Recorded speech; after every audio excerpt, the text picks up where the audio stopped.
지난주 월요일부터 목요일까지 제 10차 아메리카 장로회 개혁 총회가 LA에서 있었어요. 그때의 그 의미 있는 파송식이 하나가 있었는데, 미국에서 사역을 하시다가 멕시코로 선교 사역을 떠나시는 선교사 파송 예배가 그때 있었었거든요. 그러니까 총회 차원에서 선교사를 파송한 예는 10년 동안 없었어요. 그러니까 주로 개교회 또는 어떤 한국에서 파송되어 주로 선교사 이제 파송은 있었었지만, 실질적으로 총회 차원에서 선교사로 파송한 예는 지금까지 없었던 거죠. 그런 중에 미국에서 오랫동안 사역하시던 목사님이 계속 선교지를 왔다 갔다 하셨어요. 그러니까 사실은 선교지를 여러분이 지금 우리가 인도, 온두라스, 북한을 마음에 품고 기도하지만, 사실은 여러분이 직접 그 현장을 보고 오지 않고는 이 마음에 담기지를 않아요. 그래서 처음에는 잘 안 보여요. 그러니까 처음에는 선교지를 갔다 오고 또 몇 번 만나고 해도요, 이게 진짜 우리가 선교해야 되겠구나, 이런 마음을 갖기는 시간이 오래 걸려요. 하지만 그분은 오히려 그 담임하시는 교회 시간보다 선교지의 마음이 더 많았어요. 그래서 늘 틈만 나면 가셔요. 심지어 지난번에 멕시코에서 큰 허리케인이 일어나가지고요, 호텔이 무너졌어요. 근데 점심 식사를 마치고 사실은 가는 길에, 사실 그분이 숙소가 거기였는데 거기보다는 여기가 낫겠다 해서 이제 들어갔는데요, 잠시 후에 거기가 이제 무너진 거예요. 이 정도로 굉장히 그 생명을 하나님이 이렇게 건져주시는 이제 아주 그런 체험도 하시고요. 심지어 이렇게 가는 길이 막 이렇게 지진이 일어나가지고 차가 앞으로 가는 게 아니라 옆으로 움직이는 거 있죠.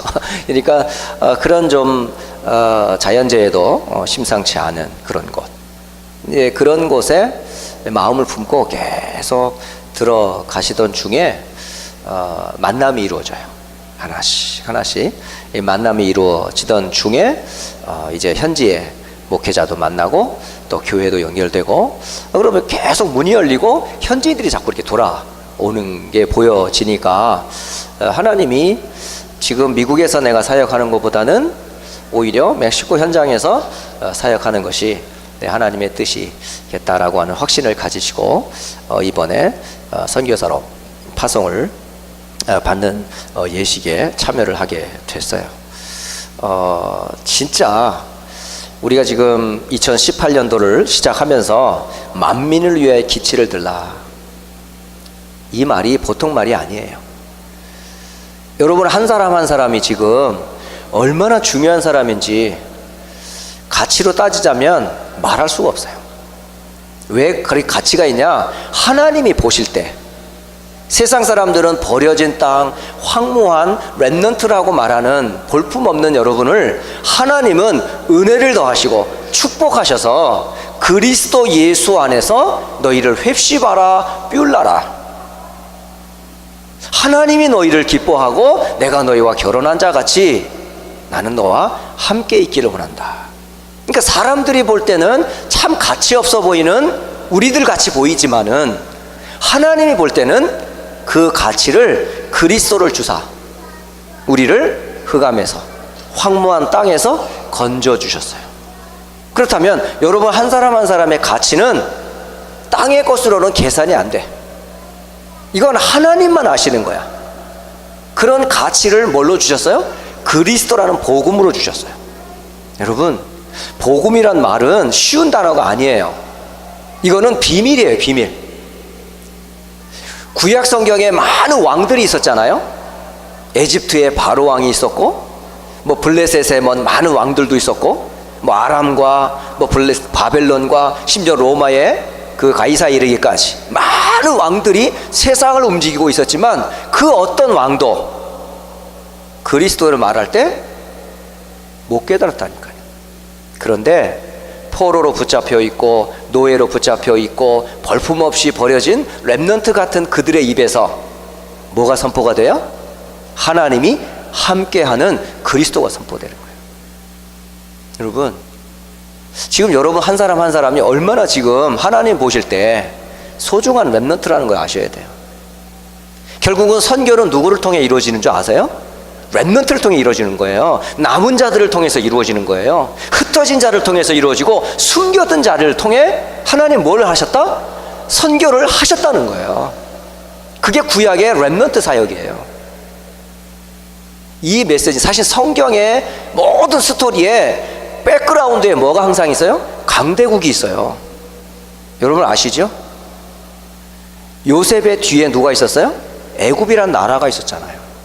다윗과 사무엘 시대에 블레셋이라는 강대국이 있었고요. 엘리야 엘리사 시대에 아람이라는 큰 나라가 있었어요. 그리고 바벨론 포로 시대에 다니엘과 세 친구들이 있었고, 바울이 전도 선교했던 그 땅이 로마라는 배경을 가지고 있어요. 사실은 여러분 성경을 볼 때 어떤 눈으로 보면 선교의 눈으로 보고 강대국의 눈으로 보면 지금 여러분이 미국이라고 하는 세계 최강의 강대국 속에 지금 여러분이 있는, 여러분이 선교사가 아니고 여러분이 렘넌트가 아니면 누가 미국을 살리며 누가 선교지를 살리겠냐 이 말이에요. 그만큼 여러분이 가치를 아셔야 돼. 여러분이 뷸라라 헵시바라 하나님이 기뻐하는 자라는 사실을 꼭 아셔야 돼요. 그 사람들을 모아놓은 사람들의 공동체가 어디다? 교회. 렘넌트들요, 교회를 잘 이해하세요. 그리고 성도들 교회 잘 이해하세요. 그리고 중직자나 목회자일수록 교회를 잘 이해하셔야 돼요. 교회는 그리스도로 신앙 고백하는 사람들의 공동체라. 그러니까 한 사람 한 사람이 교회고 그 한 사람 한 사람이 모여진 우리가 교회고 이 성도들이 흩어진 현장이 전부 뭐다? 교회다 말이야. 그게 하나님 나라란 말이야. 그러니까 여러분 가정에, 여러분 때문에 가정 바뀌어요. 아세요? 시간 좀 걸리잖아요. 우리 당장 막 가정이 복음화되고 후대들이 세워지고 하나님이 경제 선교에 응답 주셔서 빨리 세계복음화 하고 싶지만은 그게 돼요? 잘 안 되잖아요. 근데요, 끝까지 지속하는 그 사람을 통해 시간표 따라 뭐가 와요? 응답이 온다고요. 그래서 우리는 뭘 하면 돼요? 그릇을 준비해야 돼요. 여러분 자신이 그릇을 준비하고 우리 교회가 그릇과 시스템을 준비하면 때가 되면 뭐가 와요? 사람들이 와요. 준비 안 되면요, 하나님 보내도 우리가 감당 못해요. 가끔 우리 그런 말 하잖아요. 여러분 만약에 100억을 주었어. 그럼 100억을 만약에 여러분이 뭐 로또리를 하든 뭐 생각지 않았던 누가 공부 좀 열심히 하는 랩런트니까 100억 줄 테니까 이거 가지고 열심히 살아라 하고 100억을 만약에 줬다. 그럼 여러분 어떻게 하시겠어요? 지금 머릿속에 100억, 나는 이 100억 가지고 뭐 할 거야 라고 쫙 스케줄 나와요? 안 나올걸요. 아마 집 사고 자동차 사고 컴퓨터 사고 그래도 남아. 다 사고도 그래도 남아. 그러면 그 많은 돈 뭐 할 거야? 그래서 100억을 안 주는 거야. 왜냐하면 하나님이 필요로 하는 시스템이 안 돼 있기 때문에. 응답을 줘도 응답의 시스템이 안 되면 감당을 못 하니까. 선교의 문은 하나님의 계획이고 절대적인 하나님의 소원이고요, 땅끝까지 복음 전하는 건 하나님 마스터 플랜이에요. 그런데 그 만민을 위해 기치를 들 그 시스템이 우리가 준비가 안 되면 하나님이 사람 보내겠어요? 일꾼 제자 붙이겠어요? 우리가 준비 안 됐는데 이 사람을 한 사람부터 제자까지 복음으로부터 시작해서 세계복음화까지 그 마스터 플랜을 우리 교회가 준비가 안 돼 있고 그 흐름 속에 안 있으면 보내줘도 감당을 못해요. 여러분 많은 경험했잖아요. 원로 목사님이 계속 부르짖었던 게 뭐죠? 다민족 복음화 했잖아요. 때로는 막 영어권, 일어권, 중국어권, 뭐 스페니시권, 한국어권 막 해가지고 팀을 나눴어. 그리고 장로님들을 세웠어. 그리고 현장에 언어권별로 캠프를 했어. 결과가 어떻게 됐어요? 가끔 사람들을 만났어. 근데 붙여줘도 그 사람을 어떻게 했어요? 어찌할 수가 없는 거야. 그 사람이 이 교회에서 각자의 자기 언어권 가지고 내 교회 이 복음도 하겠다고 하는 그릇과 시스템이 안 되면 안 되는 거잖아요. 그래서 237개국의 나라를 복음화하려면 여러분의 마인드가 어떻게 해야 돼요? 237개국을 품고 대로를 수축하고 길을 예비하고 만민을 기치를 들 뭐가 돼야 돼요? 여러분 한 사람 한 사람이 237개국에 대한 마인드로 준비된 시스템으로 서야 돼요. 그래야 100억을 줘도 그 사람을 감당한 사람처럼 237개국의 제자와 일꾼들을 붙여도 우리가 감당할 수 있는 그런 뭐죠? 교회 시스템. 그래서 사실은 언어권별로 나눈 거란 말이에요. 지금 영어권, 한국어권, 스페니시권 이제 각종 언어권별로 이제 그려놓고 이제 우리 교회를 지금 건축하고 RUTC를 준비하고 할 거란 말이죠. 이제 그런 중에 지금 여러분들의 마인드 속에 세 가지는 꼭 가지고 있어야 돼요. 항상 가지고 있어야 될 것. 그게 뭔지 아세요? 사도행전 1장 1절 갈보리산의 그리스도. 여기서 답이 다 나야 돼요. 다 이루었다. 요한복음 19장 30절. 오늘 사도행전 1장 1절 데오빌로여 내가 먼저 쓴 글에는 예수 그리스도께서 어떻게 행하셨으며 가르치셨으며 행하셨고 다시 고난받으시고 부활하신 내용들이 기록되어 있는 이 한 단어 속에는 뭐가 나와 있어요? 갈보리산의 그리스도. 이게 결론이 나야 돼. 그러면 이거는 메시지를 듣는 우리들만에 해당되는 내용이 아니잖아요. 창세기 3장으로부터 지금 태어나는 갓난아기로 앞으로 태어날 모든 열방의 사람들을 향해서 모든 사람은 창세기 3장의 배경 가운데 태어나 결국은 영원한 지옥 갈 수밖에 없는 그런 12가지 재앙 가운데 빠져있는 이들에게 뭐가 필요하겠어요? 하나님이 주신 갈보리산의 그 언약 되시는 그리스도와 그 십자가와 그 부활이 아니고서는 절대 237개 나라 살릴 수가 없어요. 그래서 렘넌트들 가슴에 갈보리산의 십자가와 그리고 그리스도 부활의 주가 여러분의 이게 완전 답이 나야 돼요. 이 은혜를 먼저 여러분의 받은 사람들이에요. 항상 기억하세요. 성경 66권은 한 단어로 결론나야 돼요. 구약 메시아, 신약 그리스도. 이 결론난 사람들이 해야 되는 두 번째 일이 뭔지 아세요? 감람산과 하나님의 나라. 이미 그리스도로 다 끝났어. 그리스도가 선포되는 그곳에 뭐가 임해야 돼요? 하나님의 나라가 임해야 되잖아요. 반대말로 말하면 그리스도가 선포되지 않으면 누구의 나라가 돼요? 사탄의 나라가 되는 거예요. 여러분이 그리스도를 알기 전에 여러분 누구의 나라, 누구의 백성이었어요? 마귀의 자식들이었다는 얘기예요. 운명에 묶인 자요, 하나님의 진노 아래 묶인 자요, 하나님도 소망도 없었던 그런 자들이었잖아요. 그런데 하나님이 은혜를 주셔서 모든 문제를 해결하신 그리스도라는 그 복음을 듣고 우리가 흑암에서 빛으로, 마귀의 나라에서 하나님의 나라로 우리가 완전히요 바뀌어졌잖아요.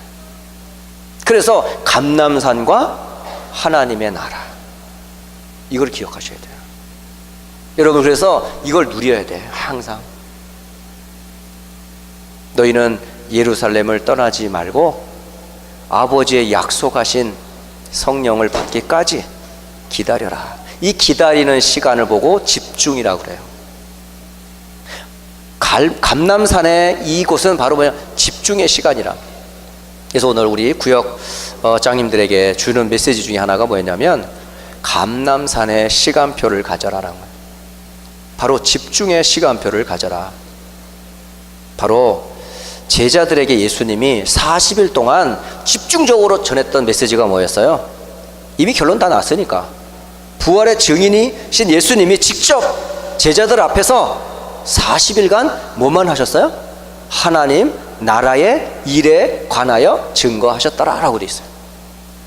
그러니까 흑암을 꺾는 방법은 하나님 나라가 임하는 거야. 그래서 마태복음 12장 28절에 성령이 임하고 사단이 결박되면 그곳에 뭐가 임했다? 하나님의 나라가 임했다. 그래서 두 번째 단어가 뭐냐면 감람산과 하나님의 나라. 이 시간은 뭐 하는 시간? 머무는 시간, 집중하는 시간 꼭 필요해요. 그래서요 지금 렘넌트로부터 목회자 이르기까지 이 시간 꼭 가지시라고요. 자, 그러면 때가 되면 주께서 뭘 주시겠다고 약속하시고 하셨어요? 몇 날이 못 되어 성령으로 세례를 줄 것이다. 곧 성령을 주셨어요. 그러니까 마가의 다락방과 성령, 이 세 단어입니다. 결국 선교는 이 세 단어의 비밀을 가진 사람들과 교회와 렘넌을 통해서 이루어진다는 거죠. 그리스도와 갈보리산, 하나님 나라와 감람산, 오직 성령과 마가의 다락방. 이게 시작이에요. 선교의 시작은 이거예요. 이거. 아, 내가 그리스도를 안다면 나는 누구죠? 여러분 전도자라니까. 하나님 나라의 비밀을 안다면 여러분 가는 곳마다 뭐가 흑암이 무너진다니까. 그런데 힘이 아니잖아요. 우리 힘으로 현장 절대 못 살리잖아요. 누가 역사하셔야 돼? 성령이 역사하셔야 돼.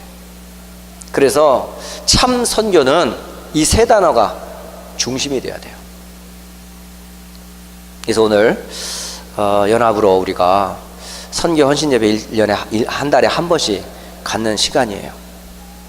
전체적으로 이 흐름 가운데 여러분이 있으면서 우리 교회가 앞으로 응답받을 내용들이 너무 많아요.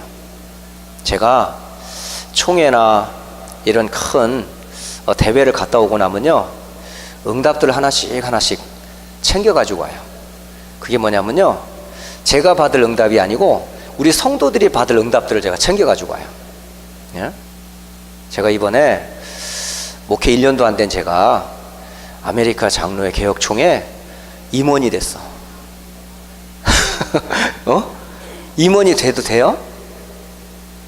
진짜 머리에 피도 안 말았어 지금. 지금 잉크에 마르지도 않았어.